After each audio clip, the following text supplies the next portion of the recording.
పవన్ కళ్యాణ్ గారు అటవీ శాఖ మంత్రి హోదాలో మామండూరు పర్యటన చేశారు. అక్కడ విచిత్రం అనిపించింది ఏంటంటే మొక్కలు నాటించి నీళ్లు పోయటం. అడవి తల్లికి దండాలు యమ్మ అని చిన్నప్పటి నుంచి మనం ఒక పాట వింటాం. అడవి తల్లికి ఇంకొకటి వెళ్ళి అక్కడ మొక్కలు నాటాల్సిన అవసరమే ఉండదు. కాకపోతే మరి వీళ్ళ అత్యుత్సాహం అనుకోవాలి. ఆయన వనజీవి రామయ్య లెవెల్లో రెచ్చిపోయి ఒక ఎలివేషన్ ఇచ్చేసుకుని ఒక మొక్క నాటి నీళ్లు పోయటం.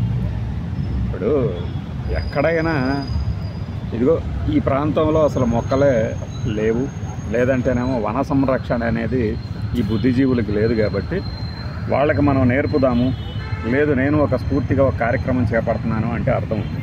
పోయి అడవిలో మొక్కలు నాటడం, అసలు అడవి అంటేనే ఎవడి సంరక్షణ అవసరం లేదు. సరే వాటిని కొట్టేసుకుంటూ బతికేవాళ్ళు వేరు. అదొక విచిత్రం. అయితే నిన్న ఆయన గన్ను పెట్టి తన అంటే వెంటనే బిగిన్ అవుతాయి. ఆయన ఏమనుకుంటున్నారు, హైదరాబాద్లో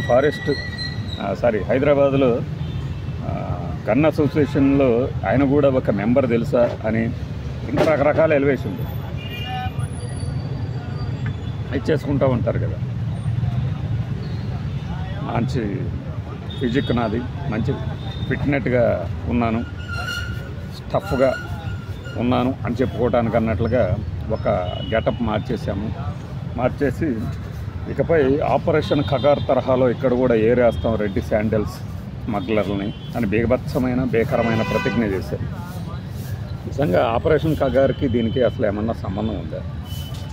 ఆపరేషన్ ఖగార్ని తీసుకొచ్చి మనము ఈ స్మగ్లర్లని ఆపరేషన్ ఖగార్ తరహాలో ఏదో చేసేస్తాను అంటే నమ్మేవాళ్ళు ఎవరన్నా ఉంటారా? ఆపరేషన్ ఖగార్ అంటే మావోయిస్టులని మట్టుబెట్టేందుకు, లేదంటే జనజీవన స్రవంతిలో తీసుకొచ్చేందుకు చేసినటువంటి ఒక ప్రయత్నం. ఆ ప్రయత్నంలో చాలామంది ప్రాణాలు కోల్పోయారు. అసలు ఆ కర్రగొట్టల దగ్గర అయితే ఎంత హడావిడి చేశారో ఇంకా గుర్తుండే ఉంటుంది చాలామంది. మన వాళ్ళని మనం చంపుకోవటం ఏంటి, ఈ మావోయిస్టులు మనుషులు కదా అనే విమర్శలు ఉన్నాయి. అట్లాంటిది పోయి ఈయన సీజ్ ద షిప్ రేంజ్లో రెడ్డి శాండల్ స్మగ్లర్లు కూడా నేను వార్నింగ్ ఇచ్చేశాను. ఇకపై కనుక ఒక దొంగ నరికినా కూడా మీ అంతు చూస్తాం, మిమ్మల్ని కూడా పైకి పంపించేస్తాం అన్నట్టు మాట్లాడారు. ఆపరేషన్ ఖగారులో ఎంతో కొంత ఐడియాలజీ ఉన్న మావోయిస్టులే మేము లొంగదీశాము, అట్లాంటిది ఈ స్మగ్లర్స్ని ఎంతసేపు అంటాడు. నిజమే, స్మగ్లర్లని వేరు, ఈ స్మగ్లింగ్కి పాల్పడే కూలీలు వేరు కదా. కూలీల మీద కూడా ఈ ఎన్కౌంటర్ లాగా చేస్తానంటే 2014-19 మధ్యలో ఇక్కడ చంద్రబాబు నాయుడు గారు, అక్కడేమో జయలలిత గారు ఉన్నారు. అప్పుడు దాదాపు ఒక 16 మంది తమిళనాడుకు సంబంధించిన కూలీలను చంపారని దాని మీద కేసులు అయ్యాయి. మానవ హక్కుల సంఘాలు విపరీతంగా ఆ చర్యను నిరసించాయి. అట్లాంటిది పోయి కూలీల మీదకి నేను దండెత్తుతాను. ఇప్పుడు పొట్టకూటి కోసమే కదా ఎవరు చేసినా కూడా. స్మగ్లింగ్ వేరు, కానీ ఆ స్మగ్లింగ్ తప్పితే వేరే ఉపాధి వృత్తి లేదు అనేలాగా చేసి వారిని గుప్పిట్లో పెట్టుకొని ఆడిస్తున్న వాళ్ళ మీద ఈ ప్రతాపం చూపిస్తే బాగుంటుంది. కానీ మనం సినిమాటిక్గా మీ అంతు చూస్తాను అని ఏలెత్తి చూపించి ఇలా పెట్టేసి, మీరు గమనించారా లేదా, రాత్రి మనం పెట్టిన వీడియోలో వెరీ ఫస్ట్ వీడియోలో వాళ్ళ ఫ్రెండ్ ఉన్నాడు ఆనంద్ సాయి. ఆయన ఎందుకు వెళ్ళాడు ఆ పర్యటనకి? వాళ్ళ ఫ్రెండ్ కాబట్టా, టీటీడీలో మెంబర్ కాబట్టా కాదు. అక్కడ ఎలివేషన్ అదంతా ఎలా చేయాలి, అయ్యగారి అడవి రాముడు టైపులో ఆ యొక్క ఈవెంట్ని ఎట్లా నడపాలి, ఇదంతా చూపించి ఒక ఎలివేషన్. ఈయనగా ఆశీర్వదించింది, ఈయన అధికారులకు వార్నింగ్లు ఇచ్చారు, కొంతమందితో గడిపారు, కొంతమందిని ఆదరించారు, సెల్ఫీలు ఇచ్చారు. ఇట్లా మొత్తం మీద ఏంటంటే ఆ ప్రోగ్రాం పవన్ కళ్యాణ్ని ఎలివేట్ చేసే ఇదిలో సాగాయి. ఆ ఫోటోలు కూడా చూడవచ్చు మీరు, ఆ ఫోటో ఫోజులు కానీ అవన్నీ. ఎందుకంటే మీకు అర్థమై ఉంటుంది. మనం ఒక వీడియో పెట్టాం నిన్న, ఏది చంద్రబాబు నాయుడు గారు రంగంలో దిగారు, లోకేష్ బాబుని ఎలివేట్ చేస్తున్నారు, మరి ఈయన పరిస్థితి ఏంటి అని. అదే ఈయన పరిస్థితి ఏంటంటే ఇదే, వాళ్ళు అలా చేసుకుంటున్నాం కూడా.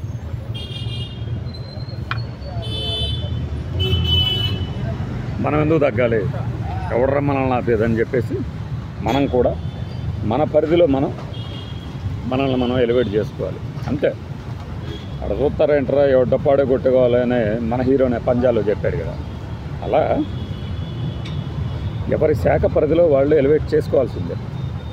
14-19 మధ్య కాస్త తగ్గారు, 19-24 మధ్య వాళ్ళు చేసుకోలేకపోయారు. 24-29 మధ్య ఇప్పుడు జరుగుతున్న కాలం ఇంకా ఫ్యూచర్లో కూడా ఉందన్నమాట. ఈ ఎలివేషన్స్ పీక్ స్టేజ్లో ఉంటాయి, మీరు ఊహించలేరు. ఇదేంటి అని మనం ఆ పైకప్పు రాలడం, ఏది ఋషికొండ మీద నిర్మించిన భవంతులు, దాన్ని నేను ఇలా నడుస్తాను మీరు ఎలా దిగండి, ఇవన్నీ ఇంక ఇలాంటివన్నీ చూస్తారు మీరు. ఇప్పుడు నాదెండ్ల మనోహర్ గారు కార్తీక వన సమారాధనకి, కార్తీక మాసం భోజనాలకు పిలిచినా కూడా వెళ్ళినప్పుడు ఆ డ్రోన్లో ఎలా వెళ్ళాలి, ఇటు పక్క నిమ్మల రామానాయుడు గారేమో ఇంత పేద ఎలివేషన్ అన్నమాట. ఈయన ఏ స్థాయికి వెళ్ళినా కూడా నేను ఇంకా చాలా పేదని అనే నిరుపేద కుటుంబం నాది అన్నట్టు పేదల ఎలివేషన్ అనమాట నిమ్మల రామానాయుడు గారిది. రజనీకాంత్ లాగా ఈ కూలీ బలమైన వాడురా 2 బస్తాలు ఈ టైపులు ఆ విజులు పెడతారు మీకు చూడండి. నిమ్మల రామానాయుడు గారు కంకర మోసారు, మిక్సింగ్ చేస్తున్నప్పుడు అవి వేశారు ఇవి వేశారు, కట్ట ఎత్తుకొని మట్టి వేశారు, పోలవరం అటువైపు ఇటువైపు తిరుగుతున్నప్పుడు ఆయన తనలోని ఒక పేద శ్రామికుడి ఒక రూపాన్ని ప్రదర్శిస్తుంటారు ఆయన ఎప్పుడు. ఆయనది పేద ఎలివేషన్, వీళ్ళవన్నీ. ఈయనేమో సినిమాటిక్ ఎలివేషన్, ఆయనేమో పౌర సరఫరాల ఎలివేషన్. ఇంకొంతమంది ఉంటారు. రాత్రి ఇంకో వీడియో పెట్టాం కదా 9 నిమిషాలది, శంకర విలాస్ బ్రిడ్జి దగ్గర ఒక కేంద్ర మంత్రి, ఆయనది అదో రకమైన ఎలివేషన్ అనమాట. ఇంకా ఆయనకేం దొరకట్లా. అరే నన్ను టెలికాం కమ్యూనికేషన్ శాఖకి ఇచ్చారు కదా, దానికి సంబంధించి ఏమన్నా ప్రెస్ మీట్లు పెడదామని ఉండదు, శంకర విలాస్ బ్రిడ్జే నా జీవిత జయం అన్నట్టు. చంద్రబాబు గారిది ఇక అన్ని రకాల ఎలివేషన్లు కలిసిన ఎలివేషన్. మనసులోనేమో అన్యమనస్కంగా ఉంటారు, పైకి మాత్రం అమ్మా నీ జీవితం బాగుపడటానికి నువ్వేమైనా ఆలోచించావా, ఈ ఆటోని ఎలక్ట్రిక్ మోటార్గా మార్చాలని ఏమన్నా ట్రై చేసావా, నీకు కొత్తగా ఈ షాపు తీపిచ్చేసేయండి బాబు గారు, తీపిచ్చి కాదు కొత్తగా నీకు పనిముట్లు పరికరాలు ఇప్పించి ఏర్పాటు చేస్తాను, ఇలా ఉంటుంది ఆయన. అట్ ది సేమ్ టైం మళ్ళీ సిఐ సదస్సులు. ఒక ఛానల్ వాళ్ళు పొరపాటున వెళ్ళి అక్కడ చేశారు, వెంటనే మిగతా ఛానల్ కూడా బయలుదేరుతాయి. ఈ రోడ్డు చూసారా, ఈ రోడ్డు మీకు గుర్తుండే ఉంటుంది కదా. అసలు రోడ్డు ఎలా ఉందో తెలుసా, పాలు వేస్తే తీసుకునేట్టున్నాయంట. అసలు పాలు రోడ్డు మీద ఎందుకు బారబోయాలి, నీ మొదటి మొహం నువ్వు పాలు రోడ్డు మీద ఎందుకు బారబోయాలి, ఊరకొస్తున్నాయి పాలు. అలా ఈ సిఏ సదస్సుకు సంబంధించినటువంటి ఏర్పాట్లకు సంబంధించి ఒక ఛానల్ రిపోర్టరు రోడ్డు మీద పడ్డాడు. ఇట్లా రోడ్డు మీద పట్టడం అంటే కింద పట్టం కాదు, రోడ్డును చూపిస్తూ ఈ రోడ్డు చూసారా, ఈ క్వాలిటీ మిగతా ఛానల్ వాళ్ళు కూడా బిగిన్ చేశారు. ఎందుకు అవసరం, మనం మెప్పించాలి, లేకపోతే ప్రభుత్వం తరపునటువంటి యాడ్స్ రావట్లా. మీరు అంత ఎలివేషన్ వేసినా రావట్లేదు, ఎందుకంటే ఆయన మనసులో ఉన్నది వీళ్ళకి తెలియట్లా. తెలిసినట్టు ఓపెన్గా పెట్టేసేయాలి, కోరట్లా. ఏం చేస్తారు వాళ్ళు అంతే. మరి అంతకుముందు ఈ ఎలివేషన్ తెలిసిన వాళ్ళనేమో దగ్గర పెట్టుకున్నప్పుడేమో వాళ్ళని సరిగ్గా చూసుకోకపోతే వాళ్ళు వెంటనే బయటకు వచ్చేసి విడివిడిగా మళ్ళీ సొంత సోషల్ మీడియా గొట్టాలు పెట్టుకొని ఆ ప్రభుత్వాల మీద వ్యతిరేకంగా మాట్లాడుతున్నారు. ఇక్కడ చూస్తే అర్థమవుద్ది, తెలివిగా మాట్లాడుతున్నాడు ఎవర్రా బాబు, ఇంత ఇదిగా మాట్లాడుతున్నాడు కూటమికి వ్యతిరేకంగా అని. ఆ వ్యతిరేకంగా మాట్లాడే వాళ్ళందరూ ఇదే, వాళ్ళతో పడక సరైన పేమెంట్లు లేక బయటికి పంపించినాడు. ఇట్లా ఎలివేషన్ల రహదారులు. నిన్నటి ఫారెస్ట్ మినిస్టర్ గారి ఎలివేషను ఒక రేంజ్లో ఉంది, కానీ ఇదే కొన్ని లూప్ హోల్స్ అనమాట. అడవుల్లో పోయి మొక్కలు నాటడం, రోడ్డు మీద వెళ్ళి తారుపోయిను, ఇట్లా అంటారు ఆల్రెడీ ఉన్నమాట. అదనమాట సంగతి. బాయ్.